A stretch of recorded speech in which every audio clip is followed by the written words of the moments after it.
Hi, all you VIP Kid teachers out there. Just thought I would do a quick daily update. This morning I was really busy. I had 8 classes this morning that I taught, so I was pretty much popping through them back to back. They went very well, and for a lot of you who've written to me and asked about pacing of time, it's getting better for me. I'm learning and I'm adjusting to it. So take heart that if you're new to it and you start getting into some back to back classes, um, it gets easier for you to start working on your pacing and gauging it. And so that's something that has been going well for me. So I just thought I would mention that. I thought today I would just bring up a couple of VIP Kid two frustrations and many positive things. But I'll go ahead and name the frustrations first because they're so much smaller in comparison to the positives. Probably my first and foremost frustration is the difference in information that's out there. I think that's part of the reason why I'm doing this myself. Is because as I'm learning more and more about the program and I'm learning more and more about teaching, I'm trying to just put it out there because before I took this opportunity, I I Googled everything. I watched all of the videos that were on YouTube. To a point of being overwhelmed and thinking, that's not me. I'm not that cute and I'm not that perky. But watching all those videos and then reading as much as I could online, which honestly, there was very little in print form online about the company. So it was difficult to know for sure the fact and fiction of everything. And what I've come to realize is that even now that I've got all that information in front of me inside a teacher portal called the Fresh Desk, there's still a lot of confusion about things at times. So sometimes I'll notice people will be asking questions here on YouTube, especially, and you'll have two or three different answers from different people that work for the company, like that are on staff and that are evaluators or mentors. And one will give an answer, then another will give an answer, and then maybe there'll be something in a video, and it won't go hand in hand with what I was told actually in my evaluation.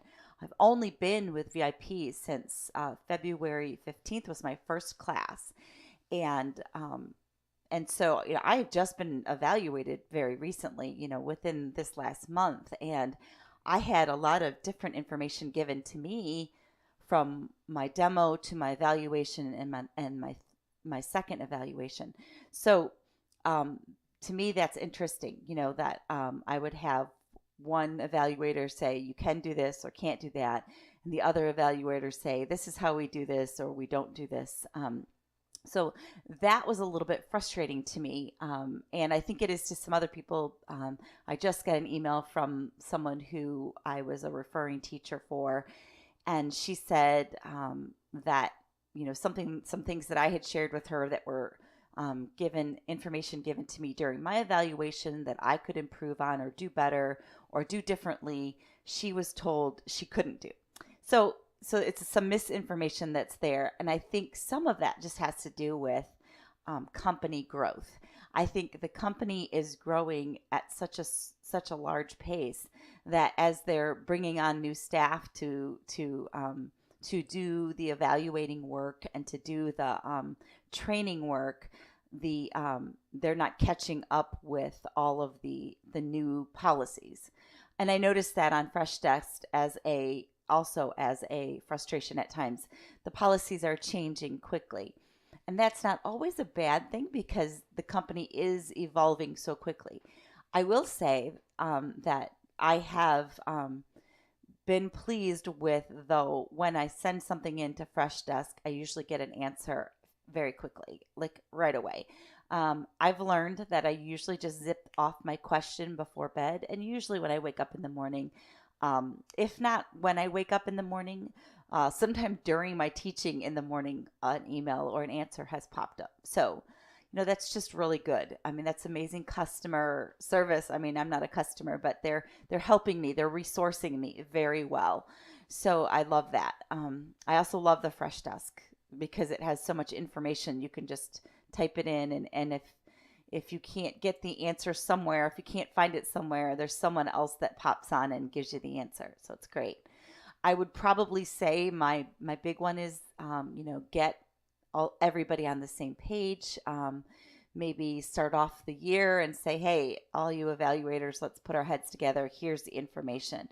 Here's the scores for mocks. Here's the, I've heard, here's language that can be used or can't be used. I had two different evaluators tell me two different things about the same subject. And I was like, what? Please don't mark me down because the last chick told me, So I literally, felt that way when I was in my second evaluation.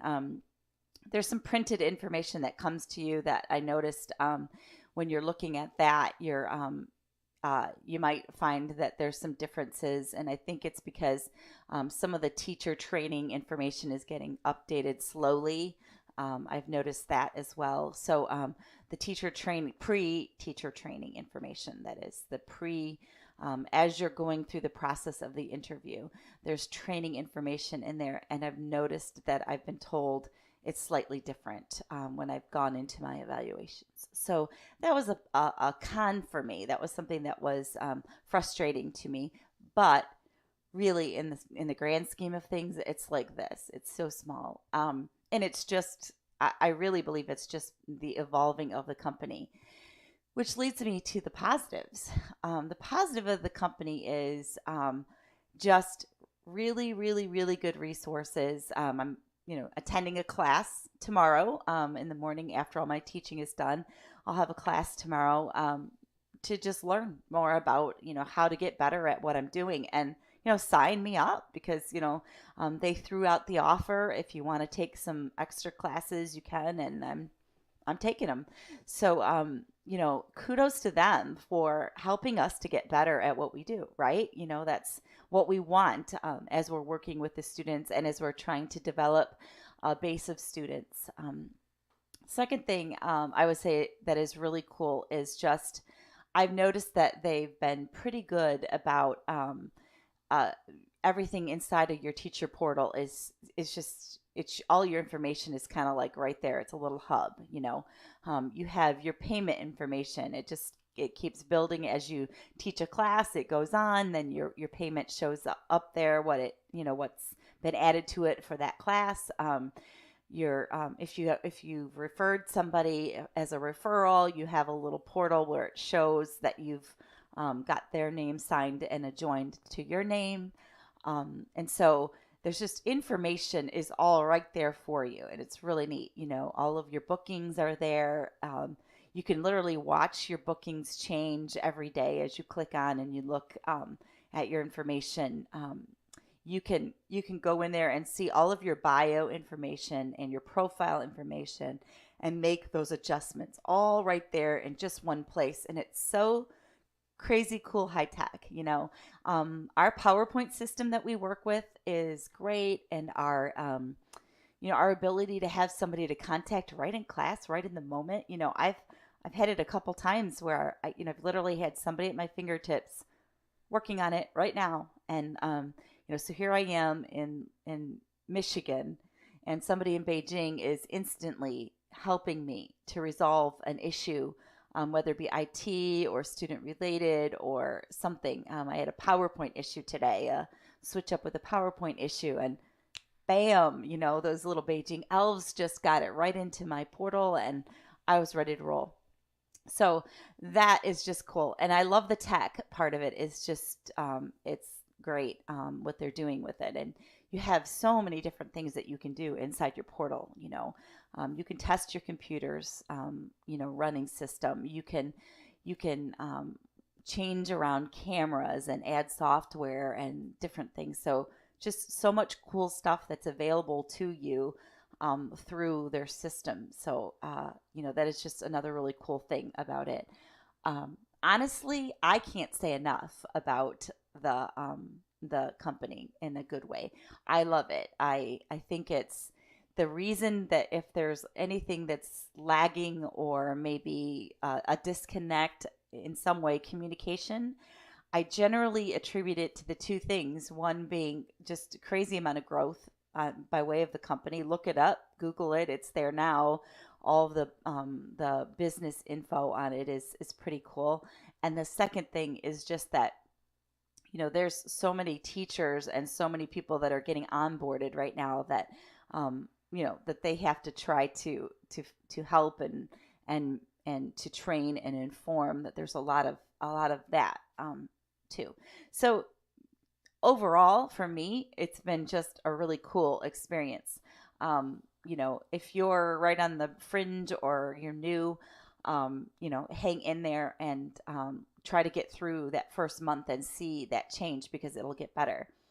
I did want to just say out there, I've gotten a bunch of comments, people to me personally saying, "Hey, I haven't had any bookings and I've been doing this a month." One thing you might want to check out is, obviously there's a bunch of stuff on Freshdesk. Check your profile, make sure it's up to date, make sure your experience is in there, make sure you put your education up at the top, because, education is big to these parents. I will say one thing you can do is take your bio and, as someone who understands a lot of the Chinese language, the translation is really difficult. I have sat in so many classes in China in Chinese, and I listened to an interpreter, and it's so interesting, the dynamics in the language. So take your bio and throw it into Google Translate, with a little caveat that Google Translate isn't the best, but it's a decent one, but it's not the best. It can have its problems too, but give it a shot and throw your bio into Google Translate and see what comes up with simplified Chinese. You will probably see that some of your translation in your bio is odd, and then you need to go in and maybe tweak your wording. Now, I will say I have an advantage in the sense that I tweaked my wording based on the fact that there's a lot of language information that I have that I knew wasn't going to probably translate right. And when I read it, I knew what words to put in there to make it a little bit better. And I had to do that for a while. And I did throw it into the translator as well, just because I wanted to tweak it. But, sometimes it'll come up and say, you'll write on there, I can be really silly, and it'll come up, I'm stupid. You wanna watch that with your bio. And the other thing is just, throwing your education up as a big part of it, because that's just really important to Chinese parents, that you have this teacher. In China, in that culture, the teachers are very revered. I don't think we have quite the same mentality in America as they do in China. My husband was a university professor there. He taught in the medical college, and he taught at the PhD level with the biochemists in labs, teaching them, and they are just highly revered individuals, those teachers. And even at the PhD level, they were, treating him with the utmost highest of respect, because he was an educator to them. I will say that in China, our paperwork would say, my husband always jokes, I'm an expert, they call you an expert. So it's important to them that you were a teacher or an educator of some form, or some kind of trainer or coach, or someone who's homeschooled, even, because you've done that. You've done that with children, so it's important to them to see that information. So highlight that and get that up there at the very beginning. Some of that other stuff is great, but your education is big. And toss it into Google Translate. You might get shocked. Make sure you use Chinese and simplified. Don't use the traditional, because our client base is to the mainland China, which is simplified Chinese, or Pudonghua. So you're going to want to put it into simplified. And you might get surprised at what your bio says. So check it out. That's just a thought. I tweaked mine like crazy. And I don't know if that's helped or not, but I do know that it was pretty funny at first when I looked at my bio when I switched it around. So check that out. Overall, if you're signed up or you're signing up or you're thinking of signing up, I'm just telling it like it is. I have loved this company. I get up early in the morning and teach students, and I have loved the company, the support, the teacher support, amazing. Fresh desk, just tons of people helping each other. It's cool, and even here, on YouTube, I get tons of comments from people and messages, and I'm able to ask questions of them, and they ask me questions, and we have a good time going back and forth. So there you have it, the good, the bad, and the ugly of VIP Kids. Last thing of the day, my story for today. I had a little boy. I have my challenging student has signed up for me again for tomorrow. So we shall see how that goes. He's already talked to, his mom has been talked to. So now let's see how we do tomorrow. Let's see if we have a better day. But I did have a very sweet little boy today who was so on top of it that it almost caught me off guard how on top of it he was. But he was eager and excited, and he was telling me about his stuffed animals, and I pulled out some of my stuffed animals, and I was showing him mine, and he was like, "Wait, aren't you too big to play with toys?" And I said, "No, you're never too big to play with toys." And he was like, "Really?" And he was so excited to know that I have toys. And I started showing him all my toys at my desk here. And he was so excited. He was just eager to see them. So it was fun. It makes your morning so much more enjoyable when you wake up to those cute little faces. That's my update for today. The good, the bad, and the ugly VIP Kids. I love them.